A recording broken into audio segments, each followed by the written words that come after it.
瞬间超过10级的强风把电线吹断了，竟然击中行进中的机车，女骑士吓得花容失色。电线断了，电线就这样缠在机车上，还好没有造成伤害。骑士紧急解开电线，逃离现场。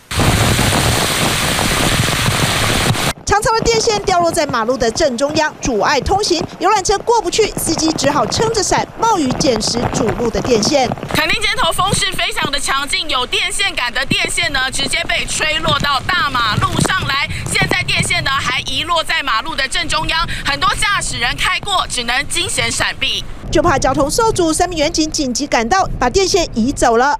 风吹了挡人娘啦！刚才一阵风比较强。对啊，对啊。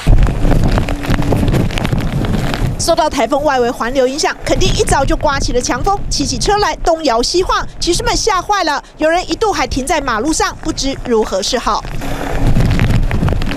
瞬间大风，机车难行，垦丁街上的出租业者紧急把一辆辆的机车移到高处停放，摇着头说：“这生意肯定做不成了。”出车可能没有办法了，风太大了。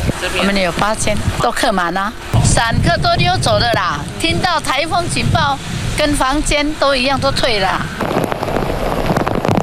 间歇性的大雨一度还造成马路积水，游客紧急退房或延期，饭店业者生意掉2成，民宿甚至关门大吉。强风吓走了游客，店家真的是惨兮兮。TVBS 新闻黄子倩 SNG 小组垦丁报道。